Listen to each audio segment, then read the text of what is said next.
দান করেন, আমার কিছু দান করেন। আল্লাহর রাস্তায় কেউ সাহায্য করেন, আল্লাহর নাম নিয়ে কেউ সাহায্য করেন। ভাই ভাই আমার কিছু সাহায্য করেন, আমার মা বাবা কেউই নাই। তোগো মতন ফকিন্নির জীবনে পাওয়া ধরা অভ্যাস যাইবো না। কিন্তু ফকিন্নি তোর কয় টাকা লাগবে? আয়, কত টাকা লাগবে তোর? আয়। আরে ও এখানেও টাকার ভাব দেখায়। আজকে তোর আমি দেখালাম। এলো 100 হইব না, এলো 200, তা হইব না, এলো 500। কিরে তুই এইখানেও টাকার ভাব দেখাস? না, আমার তো অনেক টাকা পয়সা, তাই একটু ফকিরদের দান করি। ওকে এইলো 1000। এই ল 2000। আরে ওরা এখানে কি করে? আরো ল 5000। ওকে এইলো 10000। আমার আমি টাকা দেখে শেষ নিব হয়ে তোর গেছে, কত নাইলে টাকা তোর আছে। আরে তোমরা দেখতাম কি তোর কত করতেছো? কম। না ওনার টাকা বেশি হয়েছে তো, ওনার টাকার ওজন মাপতাছি আমি।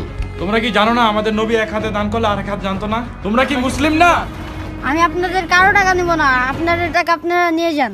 টাকার গরমে আমি এতদিন অন্ধজগতে ছিলাম, তার জন্য বুঝতে পারি নাই। এই নাও 10 টাকা। আরে অন্ধ জগতের মানুষ। গরিবদের বুঝার তৌফিক দেখ আল্লাহ। ভিডিওটি ভালো লাগলো অবশ্যই